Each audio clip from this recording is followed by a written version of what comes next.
Yeah. Okay, good. So tonight's a little bit easygoing leading into Christmas, and I just thought it'd be interesting to look at dreams and dream interpretation. Now, there's a lot that can be said about this, but I thought I'd try and summarize everything into about half a dozen, no, it's more than that, about 10 different slides and talking points for us to go away and think about. So it's really just thoughts and techniques. Um, and so, here we go. We dream. There we go. We have incredible dreams, or some of us do. Some of us do and remember them. Some of us don't do and don't remember them. And there's a whole kind of bit to talk about on that, I guess. Um, so before we get on to the interpretation of dreams, we need to understand why we dream and how we dream. So the mind is an interesting thing, and I can't really spend hours talking about it here, but the mind is an incredible thing. And I say thing because various traditions talk about the mind being something different to the brain. Various neuroscientists are talking about the mind being an emergent property of the waking or working brain. And in occult terms, people have often seen mind or nous or this other thing as totally separate to us, the material realm. And so the mind is this thing that bridges the gap between material nature and spiritual nature. So dreams have always been interesting because of the way they've been perceived. And I'm sort of putting together some thoughts about, you know, uh, if you were going to train or wanted to learn the occult in a modern sense, what kind of references would you want to look at to guide your practice? And I think some of the references would probably be psychological references, or particularly neuropsychological references, because the whole thing about archetypes and personality archetypes and Jungian psychology actually is the realm of a lot of what modern occultists will refer to. More about that another time or later. So, at a very simple level, a dream is really a series of thoughts, images, sensations that occur involuntarily in the mind during certain stages of sleep. I'm sure you've had dreams. I know I've had dreams, and some of them have been really weird, some of them have been bizarre, some have been surrealistic, some have been very real in the sense that I've woken up and believed that the dream was part of a memory and not a dream. And when you start to consider the range of dreams that we can have, it's no wonder that people for a long time sought to find meaning within the dreams. Um, we There's a link between us known as rapid eye movement and dreaming, and that's when the most vivid dreaming appears to occur, and we know that through looking at the way the eyes are moving as the external influence. But now we can do this sort of brain measurement stuff, and we can see the parts of the brain firing. It is said that we have between 4 and 6 dream periods a night. You may remember all of them, or none of them, or just one or two of them. And it's there for about 2 hours worth of dreaming a night. And it's almost as if when we lose consciousness, the waking mind, sorry, the unconscious mind is allowed to come forward and present us with images. And I think that's where it gets really interesting for me, but maybe for you guys as well when we think about what we can learn from those dreams. Um, the typical night sleep cycle is a bit like this. We have a non-REM stage, which is sort of light sleep and transition, and then we have this deep sleep, which is where the body gets its sort of re-energized from, and then we come out of that and go into REM sleep, which is vivid dreams, and the brain is doing stuff there that psychologically we can talk about in a moment. But these stages of sleep, slipping in and out of these levels of brainwaves and levels of dreaming patterns, are, are fascinating. and we all have them, as I say. What I find interesting is that I was speaking to a student of mine that a number of years ago that was blind, and she had a friend who was blind from birth.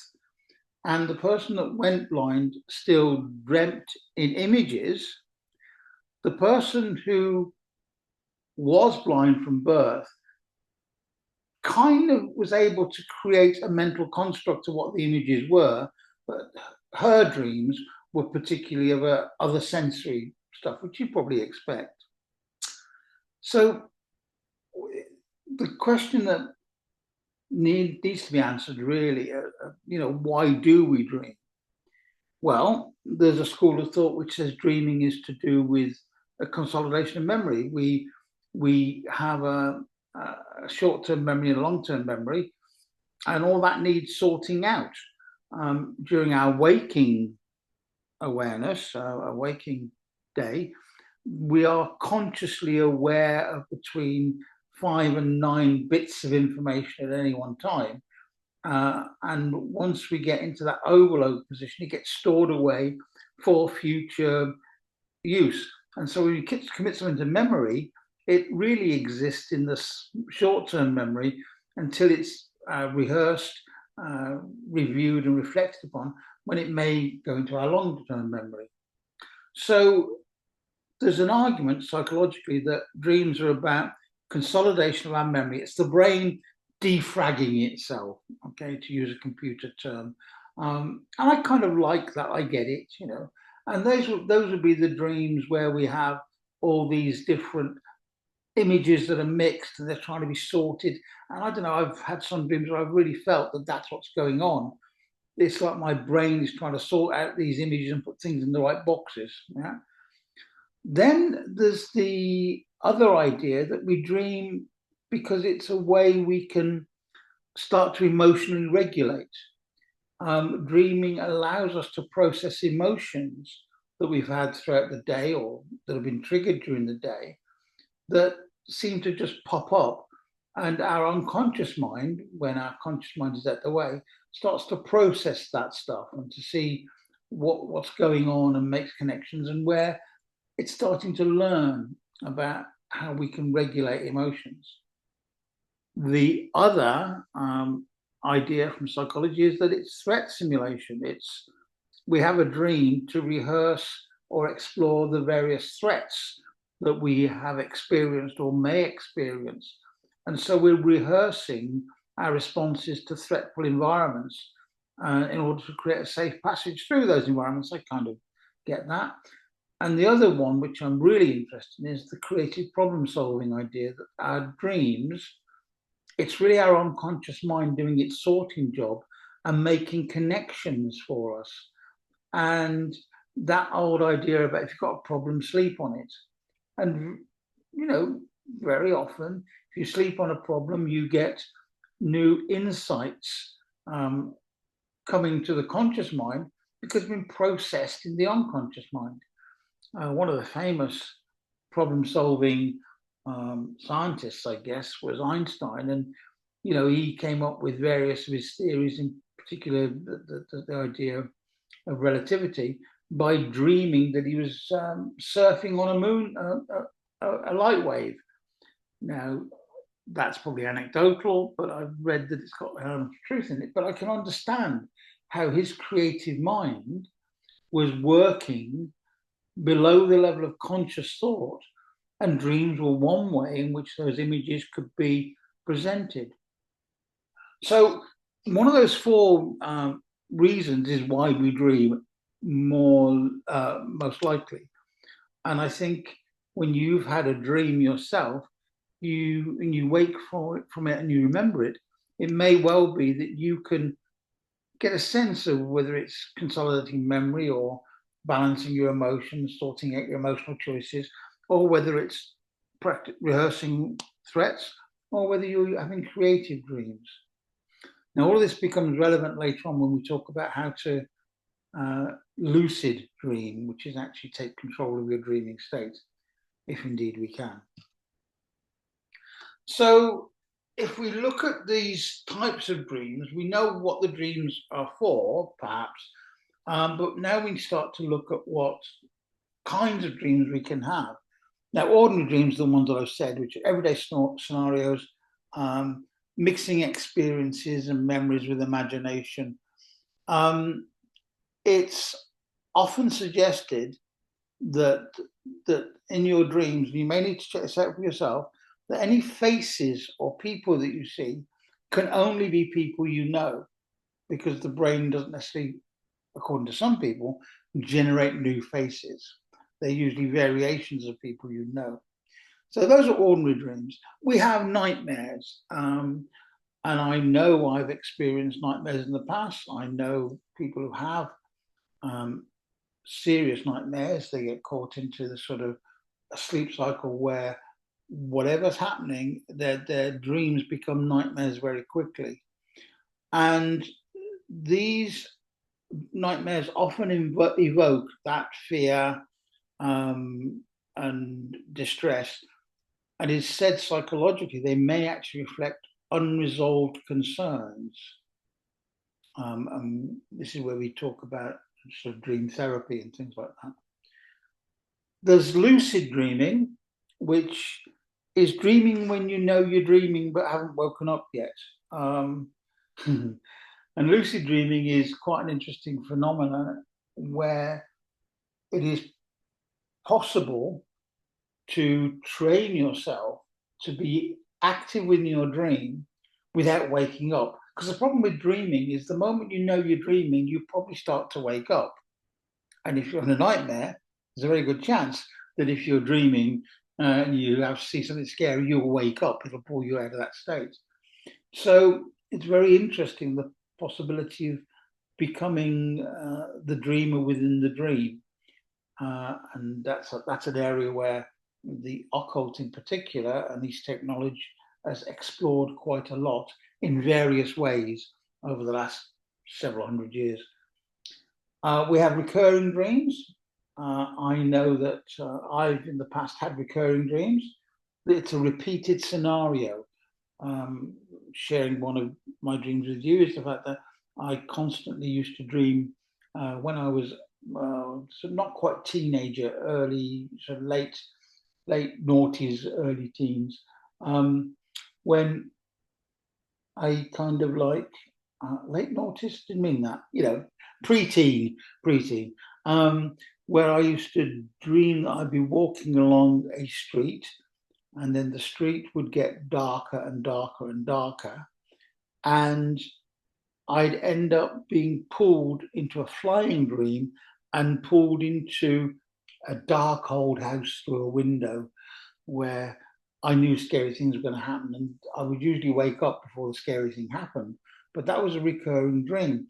I haven't sort of psychologically unpicked that recently, although I did at the time it was happening, or when I started to realize in my early teens, these were relevant. The thing I did learn, though, very early on, I did have a recurring dream when I was much, much younger. Outside my bedroom in the house that I lived was a very small garden and a brick wall. And then there was this tree that grew overhanging the garden. It was a laburnum tree, actually. And I remember dreaming that I saw a leprechaun character who would pop into existence in my dream, swing on the branches and laugh. And I remember describing this to my mum one day as this little green man in his red tunic and green trousers and da da da da da. And my mum burst out laughing because this is going to take some of you back if you're born in Britain anyway. When I was growing up, we did come from not a very wealthy family, so we had lots of canned foods, if you like. And one of the dishes that we used to have quite a lot was Tom Piper Irish stew. And the character on the stew tin was actually this little leprechaun. And somehow this little leprechaun appeared in my dream for a long time. But I learned very early on with scary dreams that I could actually control them a little bit. You know when you look up at the light, an intense light, and then you blink, the after image of the light appears, well, for me, it appears like a club in a suit of clubs. But it's three different colors, and they seem to float around. This after image floats around. Well, at a time when I was playing with this, I was younger, I didn't know what that was, but I saw it as these colored lights behind my eyes.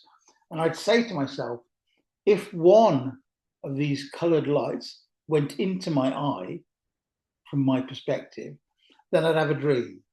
If two went into my eye, I'd have an okay dream. But if three went into my eye, I'd probably have a nightmare. And it was a self-fulfilling prophecy because it always happened that way.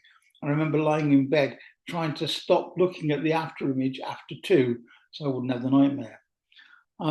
Okay, so those are dreams. Now we've got the other two, which is the prophetic dream, which are dreams which purportedly are about something that is yet to happen. They're about dreams of the future. And there's a lot to say about those a bit later on. But it may well be that these dreams aren't always what we believe they are. And we'll come back to that later. And then lastly, there's the kind of dreams when we call it a false awakening, when you believe you've woken up only to discover you're still dreaming. And the false awakenings and the nightmares can actually produce this kind of response that makes you jump, which is about you being pulled out from one level of awareness to another. So you may have had the experience of falling off to sleep, but as you've fallen off to sleep, you've jumped because you felt you're falling. Well, that's because part of you is going into that sleep cycle, but you're not quite anesthetized enough, so you start to act out your dream. As you fall, you snap yourself back from falling, and you wake up with a start. It's all fascinating stuff, this, because one of the reasons we don't act out our dreams most of the time is that our brain secretes a chemical to stop us physically acting out our dream, which for me links to this whole idea of these ancient demons, the succubi and the incubi, who pin you down on your bed. I think that feeling of being pinned down is part of the paralysis that you get when you start to dream. But if you've got a lucid state, so you know you're awake and not dreaming, then you feel like you're being trapped. And what better way to be trapped by an evil entity if that is your belief system? Okay. Now, we're going to look at this in a little bit more detail in a moment, but there are, I think, kind of three ways to interpret dreams. There's a way that's not necessarily on there, and I'll talk about that fourth way in a moment. There's the psychoanalytical approach, where, like Freud and Carl Jung, see the dreaming image as symbols.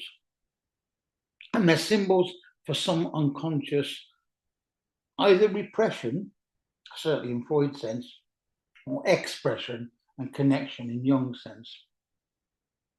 Freud reports in some of his work with dreams in particular, and there's a case study of somebody called Little Hans, who was little boy that was having lots of bad dreams about a carriage falling over, spilling out the people, and the horses pulling the carriage died on the street. Freud's interpretation of that is particularly colourful because he takes a psychosexual approach to it and realizes that this is about fears of a young boy growing up and having worries about his sexuality, perhaps. Carl Jung, of course, would actually look at a more interesting, from my point of view, attitude, which is, well, what do these images represent? Do they connect to some collective unconsciousness within a group of people, or something I've started to call the transpersonal collective unconsciousness, which is across cultures, not just within cultures. The cognitive interpretation is what a lot of grounded psychologists will talk about. It's about the brain working itself out. It's it's deciding to fire, it's deciding to sort out memories, but it's also keeping itself active uh, for good reason, because our brain needs to be active and our brain cannot be not doing something. Um, so our thoughts shift to the unconscious mind, and the unconscious mind works, you know, like our conscious mind does, with what we see, what we hear, what we feel, and what we think. So those key areas drive our unconscious mind. And then an area that I find really interesting is this area of personal symbolism, where you can start to work out what those symbols mean to you. So if I go back to my Tom Piper Irish stew example, maybe that image came to me to look over me at night because it represented a food that my parents were giving me, which was keeping me safe and keeping me healthy, or maybe not so, but looking after me. So it's actually being comforting. So I might take that symbolism as being that there were times when I needed more comfort, and that's when I had the dreams. Now, the fourth type that I'm not really mentioned here is where the dream symbolism is codified in such a way that you look up a dream dictionary to find out what the dream means, which Freud produced dream dictionaries, Jung produced archetypal dream writings. I think it's an interesting starting point that a dream of crossing water means this or that or the other. But for me, it's less interesting than the personal symbolism. And maybe if we talk about how to work with dreams, it's the personal symbolism that's worth developing. So, how to interpret dreams, very simple, really. I think you've got to keep a dream journal. I've gone through phases of keeping a dream journal. And the challenge with keeping a dream journal is that if you say you're going to write it down later, there's a very good chance you'll forget it because the dream imagery doesn't stay for that long once you've woken up.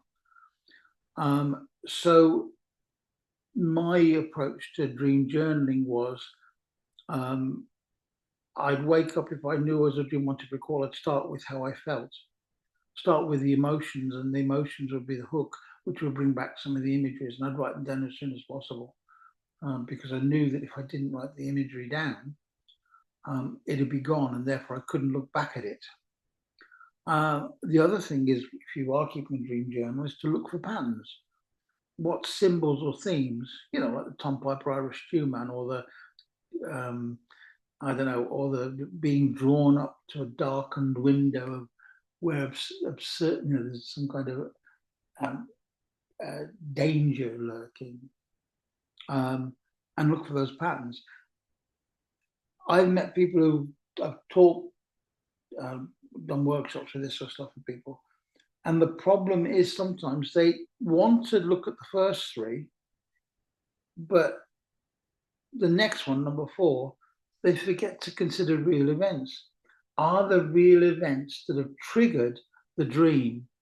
And it doesn't mean that the real event is represented exactly in the dream, but the experience or the conversations around a real event become reflected in a dream. And that's very common. And if you are keeping a dream journal, you'll work this out. You'll see those links. You'll know when a conversation during the day may have triggered something in your unconscious mind to remember that conversation and represent it to you in a dream in a way you can look at it. As I've already said, I think the best way to work with a dream journal and with dream interpretation is to explore personal associations. What do the symbols mean to you? It may well be that I have an image of flying in my dream, which is quite a common image. And it doesn't mean exactly what the dream dictionary tells me it means. It means something else to me. My flying experience when I was a kid, it didn't mean freedom, right? It didn't necessarily mean escape. It meant being taken along with somebody else's will. to a dark space. And it's about learning to trust yourself. And the reason, and I'll take a side step to come back, one of the reasons I think dreams and dream work is really important, not least for the sort of self-discovery aspect of it, is that it's part of your symbolism that makes any occult or esoteric work you do make sense to you. Okay, it's like, I don't know, talk about the tarot quite a lot because I really do enjoy using the tarot, but not for readings as such or fortune telling, but for explorations, because the tarot deck has a series of images that are drawn from various occult traditions, and they reflect an initiatory pathway, some might say. And by exploring those images, I'm really cueing myself to create or adapt or develop images that help me with understanding the cards. That may sound like a weird way around, but that's the way it goes. And the last point about the interpretation of dreams here is that our conscious mind is really good at going from analysis to analysis to analysis to analysis, whereas dreams are instant hits of something. You don't get a chance to overanalyze them. It's the brain processing the information, so in a way that allows you to free up the conscious mind from over processing when it's working. Now, I've said sort of be careful of the dream interpretation, but this is a set of ideas, about some of the common dream symbols. So flying actually can mean freedom, can mean ambition or escaping constraints. Bearing in mind, my association with flying back then was different. Water, emotions. We're starting to touch here upon the Jungian archetypes, okay, what water means. Being naked, well, okay, vulnerable, fear of exposure, or you've been to the latest hippie convention, I don't know. Animals, really interesting. There's a whole literature on dream animals, dream buddies, totem animals. And I think the quality of the animal and how you relate to it gives you an indication of what the animal may mean to you, right? Falling, loss of control, insecurity or anxiety. Houses, yeah, houses are interesting. There is this notion that a house with its different rooms represents the different aspects of the psyche, and the house is you that embodies the psyche. Death is obviously ending, transformations, major life change. Vehicles, this is really interesting. Depending on what's happening with the vehicle, you can interpret as giving life a direction or a sense of control. If you're not driving the vehicle, then the opposite is the case. Being chased, well, that's possibly avoidance of something in life. Again, take these with a pinch of salt, but to work out your own connections. Teeth falling out is one that you'll find in all dream dictionaries. It's often about powerlessness or concern about your appearance. But I've heard it referred to as wealth, which is interesting. Taking an exam is actually about performing and feeling tested, and babies, new beginnings, projects, or vulnerability. The thing about this level of dream interpretation, it's pretty intuitive, really. We've got to listen to yourself and the images and explore the images. And if somebody knows you're interested in this, they're bound to come and tell you their dream. And you can sit there and listen from their perspective and encourage them to get a view of what it means to them. Okay.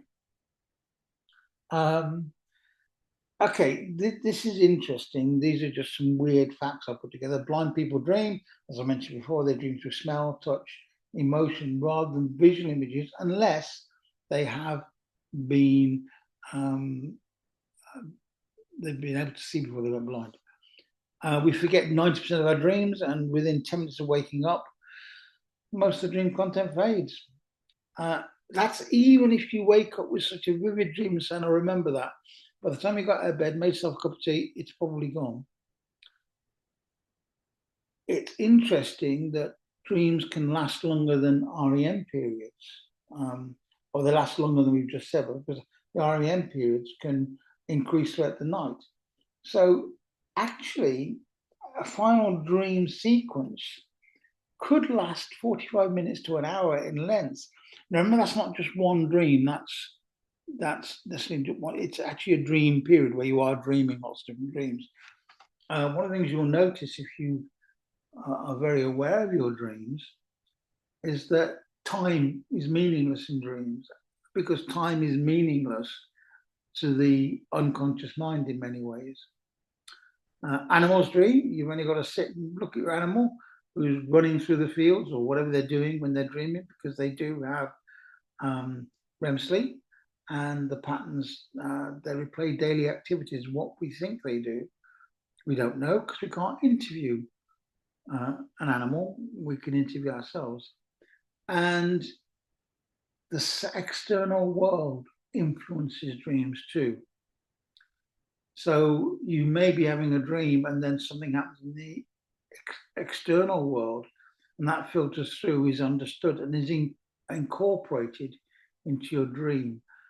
Dreams are these wonderful vehicles for incorporation and creativity, and it can actually be quite interesting to let that happen. Sometimes it can be disturbing, because the sound outside is a disturbing sound, and therefore disturbing image comes into your mind. A number of years ago, there was a film called Dreamscape, I think it was, which you can track it down, have a look at it, because it's a super movie. It's a bit dated now, science fiction movie. It was the idea that people were being encouraged to lucidly dream, and then have the ability to enter into other people's dreams to manipulate the dreams. That's not a new idea. It's been around in lots of different science fiction stories, but in this particular case, the dream spy, if you like, was being sent into dreams to assassinate people.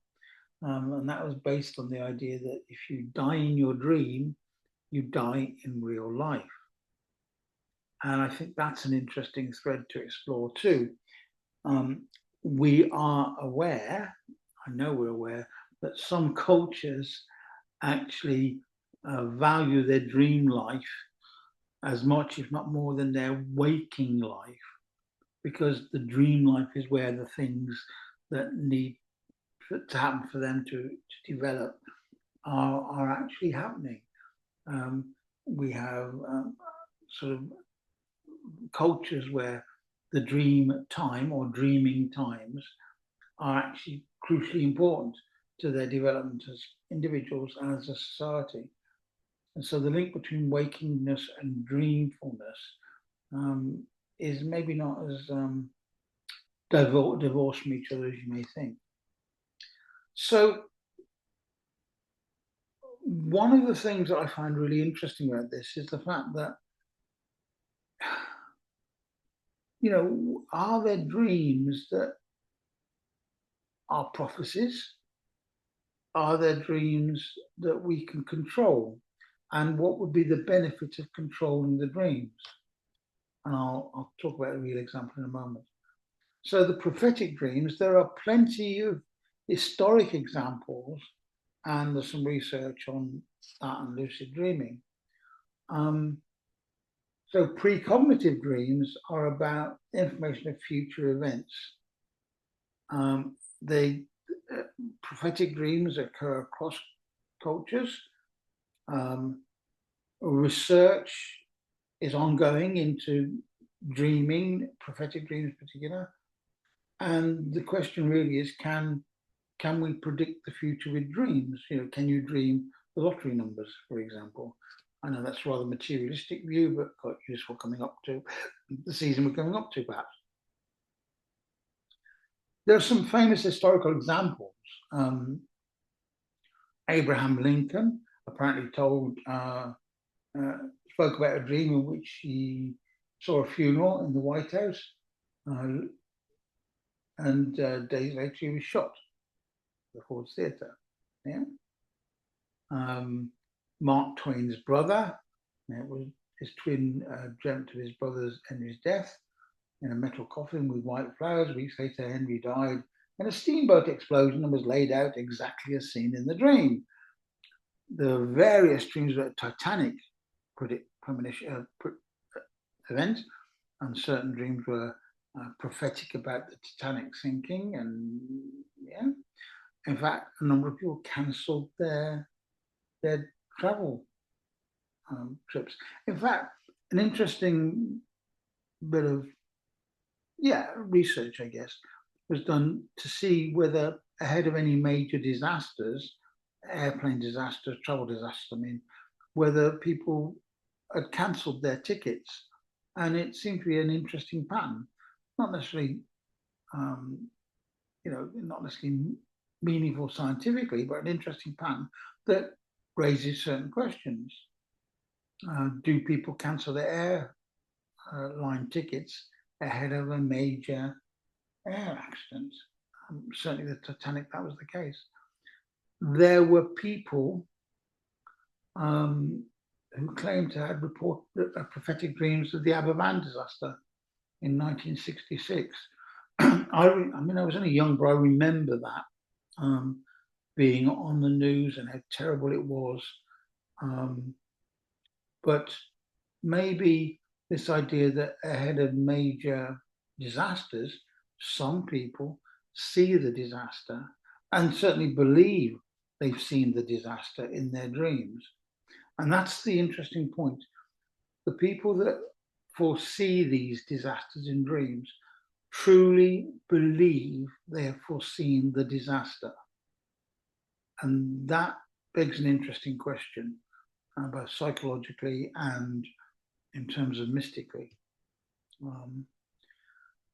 We know about Joseph in Egypt, and Julius Caesar's wife apparently, saw Caesar's murder on the Ides of March before, beginning not to go to the Senate where he was assassinated. Emperor Constantine saw a cross in a dream before the Battle of Milvian Bridge, and that became his conversion to Christianity. And Prophet Muhammad had visions through dreams, and a big chunk of prophecy within the Quran is there. And I think when people are talking about these dreams linked to major religions or spiritual developments, it's worth listening to what they've got to say about them. We can maybe question the interpretation, or whether it's a question of retrospective fitting of a dream, but they're interesting.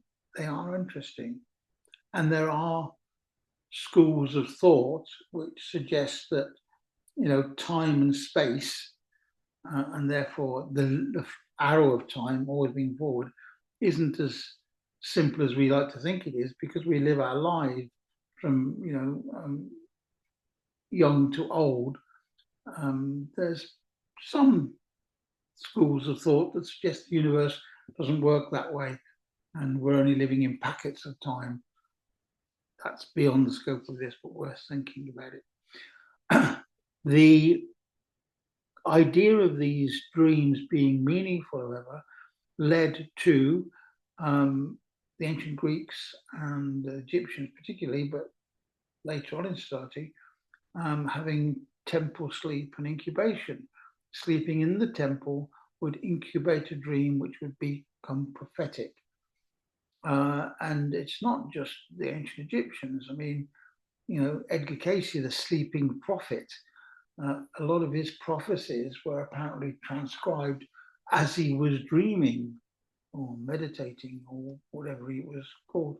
And that's interesting too. And I think this idea of actively using our dreams to explore possible futures is quite an interesting idea. Don't necessarily mean I buy into it, but I think it's an interesting idea. So the science actually says, well, look, you have a dream and it's got some rough elements in of a red thing, and people screaming, and within the next week something terrible happens with a red car crashing into a bus stop. You make the dream fit the actuality. You're kind of your confirmation bias, and I can see that working. I know that works because I've seen it work with people. And the only way to check for that is by keeping good dream journals.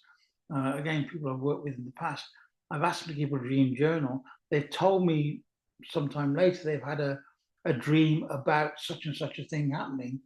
I asked them to go back to their dream that they had, and it was maybe one element of commonality in the dream to what actually happened, but their mind wants to make the patterns fit. Again, there's probability and statistics, what science would say. If somebody dreams about a train crash, there's going to be a train crash. And of all the people who dream about train crashes, we only ever really hear about the ones whose dreams come true. It's the same about when people selectively correct their memory to think that, I don't know, every time that they whistle on a stage, it rains outside. Well, it doesn't do that. What actually happens is they remember the time when they were whistling and it did rain, not the times that they were whistling and it didn't rain. I think this unconscious pattern recognition is a really big one as well, is because we don't consciously notice some of the unconscious patterns around us all the time. I think people who are living in less urban societies are much better at this pattern recognition within nature than we are. The flights of birds, the movement of the wind. There's some guys down in Garnhaven, old salty sea dogs, and they'll tell me that it's going to rain by this afternoon, boy. And the weather forecast said, no, it's going to be sunny, but they watch the weather patterns for so long, they can apparently predict things. Okay, in their dreams will start to predict things. So they're good at pattern recognition. And then there is a real lack of controlled evidence about dreams and premonitions. And I can see the difficulty in researching that, because actually getting people to sit down the moment they've had a dream, wake up and write it all down in detail is very difficult, because usually they've just woken up and they're tired. So they scroll through notes, and later on they can go back and, as they're on their rewrites, they're redrafting, recreating, and filling in the gaps. Now, I'm not saying that prophetic dreams don't happen, but what I'm saying is they're really difficult to prove. That's why it's the experience of the dreamer that's so interesting. So I've mentioned them all here, retroactive fitting, self-fulfilling prophecies, anxiety dreams that are translated, the idea that there's vague symbolism in dreams which are then seen to match ideas. In terms of memory, and memory is a really interesting thing, right? There's a degree to which no memory is a true memory. I'll say that with caution. Each memory we think we have is reconstructed at the time we have the memory from the elements that we think are part of that memory. And so we're not very good witnesses. On the whole, we can recreate an experience and call it a memory, and that's fine. But when it comes down to these really difficult cases where there's an emotional engagement to it, it's very difficult for us to be sure about our memory, although we like to think we are sure. And of course, it's comforting to know that what you did yesterday is exactly what you did yesterday, but all the bits you've edited, they've forgotten, all the bits you reacted to. And then the simulation theory is if the brain is given this idea that that red thing is possibly an aeroplane, it looks for things to make it fit. And yes, some will match reality, some won't match reality, but then we go back and retroactively fit the dream. It sounds like I'm having a big downer on prophetic dreams. I'm not really, but I think if we understand the possible explanations, then we can look for the exceptions. And that's where I get really interested in.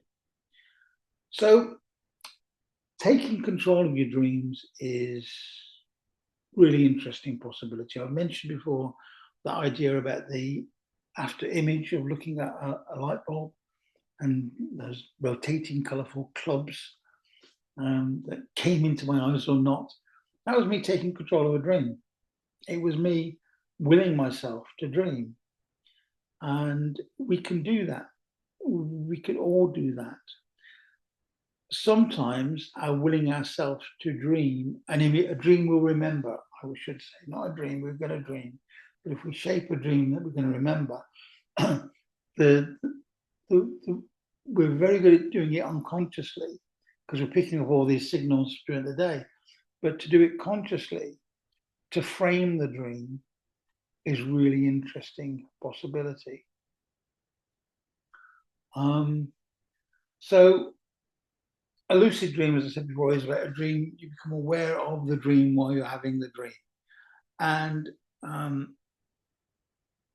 there are lucid dreams. It's been scientifically validated that people can have dreams of awareness. And in some cases, people have been able to demonstrate a manipulation of a dream whilst in it, which has led to some pretty interesting ideas. Actually, some research suggests that lucid dreaming is far more common than we like to think it is, or that some early people who wrote books about it tried to make out because they were selling you their course or their book on how to do it. And, you know, over half of us experience lucid dreams regularly. And, you know, quite a few of us, a quarter of us, have lucid dreams monthly. The trick is, if there is a trick, is to train yourself, become better at it. I've worked with people who've had cluster nightmares. These are nightmares that go from one nightmare to another in a sequence of an evening or a night's sleep. And each dream gets progressively worse and worse and worse. So they actually wake up in a state of exhaustion and anxiety. And one of the ways I helped them work with that was to get them to rehearse taking control of the dream and putting something into the dream that they could actually use as a get out route. Now that doesn't mean I wanted to take the dream away fully, because the dream served a purpose. We can get to the cause of the dream later, but as a moment of relief for these people, giving them something that they could take control of the dream and bring themselves out of it quietly, really, really useful. It's not something you can do on your own very easily, but it's something that's very useful. So understand how this therapeutically works, but I understand how magically it can work too. So, you know, again, how do you lucidly dream if you want to go away and play with it? Keep a dream journal. Without a dream journal, you've got nowhere to look back at your results, no way to look back at your results. And then reality testing through the day. Now, if you've seen the movie Inception, you'll get an idea about this, levels of dreams within dreams within dreams. And it's the kind of test. Are you dreaming? In the Inception movie, it's a little spinning top for one of the characters. If the top starts to wobble, then it's real life, because that's what tops do. But if it carries on spinning, then you're still dreaming. But, you know, if you're not sure you're dreaming, you can just push your fingers against your palm Now, if you're dreaming, right, you may feel yourself or imagine yourself pushing your fingers together. But the moment you do it in real life, it will test whether you are awake. And of course, that provides a key for when you are dreaming or having nightmares. And so this habit of triggering or testing can be carried on into a dream, so that when you are aware that you're dreaming, without waking yourself up, you can go, right, I'm dreaming, and then consciously move it to where you want it to go. One of the very early exercises I used to do with tarot cards was I used to get a tarot card selected. I'd normally choose one. I'd leave it leaning up against a table downstairs when I was at a two-bedroom place, two-floor place. And then at night, as I went to sleep, I'd remind myself to go and visit the tarot card. So I'd create a visualization of going down and looking at the tarot card in the hope that I would have that dream in the night. And then what I would do is I'd actually get somebody to pick a tarot card and I would leave it face in, just to see if I could go down in my dream and look at the tarot card. And I kept a note of the results. It wasn't very successful, but it was an interesting set of experiments to do. I know one time I did it, I didn't know, but the tarot card got caught by a draft and fallen over onto the table, so it was flat face down. And in my dream, my meditative dream state, I saw the card on the table, and it was in the morning when I came down and saw the card actually blown over. It was a bit of a shock, but also an interesting, bit of synchronicity, perhaps. Now, one of the things that I've done, and I know it practically works, and it's going to sound really nuts, but if you set clear intentions before you go to sleep about, I will recognize my dreaming, there's a chance that you can train yourself to dream. Now, I played with this a number of years ago again in a very different way. You've probably noticed that if you set an alarm clock to go off early in the morning, there's a very good chance that you will wake up before the alarm clock goes off, which is really interesting. Where I played with this when I was developing or exploring this stuff was I'd set my alarm clock to go off at say 6 o'clock or say 7 o'clock, much better time. But as I went to bed the night before, I would say to myself, 6 o'clock, 6 o'clock. I'd say it 6 times. And as I said it, I'd just tap my head on the pillow 6 times. I'd knock that into me, if you like. And invariably, I'd wake up at 6 o'clock. And I did that. And then goes back to sleep again and be woken up by the alarm. Well, no, woken up ahead of the alarm, as most of us will be. So if you're willing to play with some of these ideas, you'll find that you have a little bit more control than you think you do of your unconscious mind. Of course, that's about setting intentions, right? It's about setting intentions before you sleep. I will have a useful dream tonight. I'll have a productive dream tonight. I'll have a stress relieving dream tonight. And what you say to yourself will actually start to influence your unconscious mind during its sorting process, if nothing else. Because remember, our dreams are going to be influenced by all the things that have gone on during the day anyway. So why not give it some more things to be influenced by to shape it in your direction? And then a really important thing is about maintaining some good sleep hygiene. It's having a sleep schedule if you can, being in a darkened room. So we just bought a new quilt, and we've got some curtains put up on. And I'll tell you what, I've been sleeping so much better. And in fact, not wanting to get out of bed because the quilt keeps me warm, but it's dark in the morning anyway, but the curtains trap all the the light outside.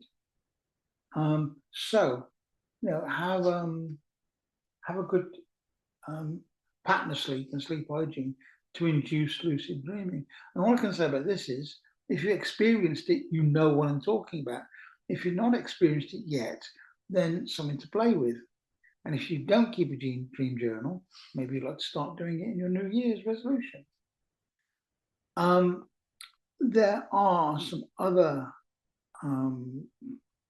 interesting ideas. If it's called dream induction, it's about recalling a dream after about 5-6 hours, waking up, recalling a dream, then return to sleep while saying, next time I'm dreaming, I'll remember I'm dreaming. This is lucid dreams. And visualize becoming lucid in that dream. That's a kind of programming method. The other thing is, I mentioned, set the alarm for 5 or 6. Get up 5 or 6 in the morning, stay awake for 20 minutes to an hour, and then go back to bed. And then you might find that you enter that last period of REM sleep and you can make it more lucid. The idea that when you're starting to wake up from a dream, that idea about you're waking and dreaming, you allow your body to fall asleep whilst your mind stays alert. So that is keeping your mind going and keeping it going as long as you can while you start to fall asleep. That's much more difficult, by the way. And then you can stabilize dreams by, as I've said before, about putting your fingers into your palm or rubbing your hands, together deliberately, which actually connects your dreams to an activity and your dreaming state to an activity that you can use to conjure your dreams. An interesting sideline here is in hypnosis and NLP therapy, there is a series of techniques related to dreams and dreaming, which relies upon the fact that when people are in trance, whatever that is, their conscious mind is off somewhere and their unconscious mind is accessible. So you can get people to incubate dreams in that state by talking to them about the dream that they're going to have. You can get them to revisit dreams. That is a dream they've had they've written in their journals, only partially remembered. They can use that partially remembered dream as the key to get into another dream at another time. So the reason you take the dream journal, you may have, I don't know, yellow, green, egg rolling on the floor. So before you go to sleep, you actually think yellow, green, egg rolling on the floor as an image, which you take into your dream with you to see if it develops. All these techniques are out there. They're worth looking at and worth thinking about.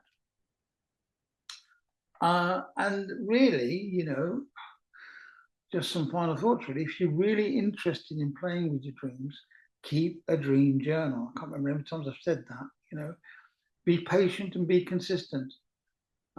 You'll probably need 3 to 4 weeks of practice to actually get your lucid dreams to work. And that means, steady practice. Start with small things, and be aware of the fact that the control of that dream becomes easier.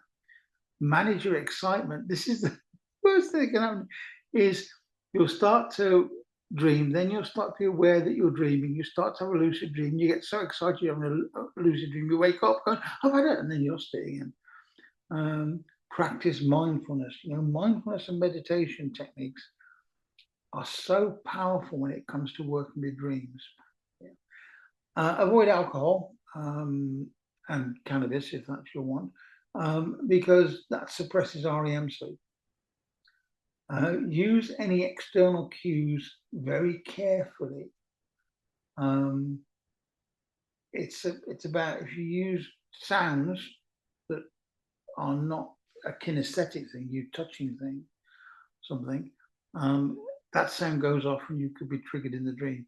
Remember the rubbing of your hands, the putting your fingers against your palm. They're things that you're controlling. Okay, so you need to make sure that those cues are there. You could join a community. There are people that set up, lucid dream experiments for you. But more important than that, just respect your sleep and respect your time when you do this, because it's not necessarily going to be something that would instantly happen for you. Although you may have had lucid dreaming in the past, trying to manage the lucid dream so you can actually have it almost at will is years of practice. And in fact, many shamanic techniques, part of the training, the shamanic training, will be to facilitate or increase the ability to have a dream that is prophetic and meaningful and quite lucid. So you take the dream state and you work within the dream state to effect changes. All fascinating. And so your dreams await you. Let's hope that you can start to explore this, and you can start your lucid dreaming journey tonight. I'd recommend you put a journal aside before you do. Okay, and that's it, guys.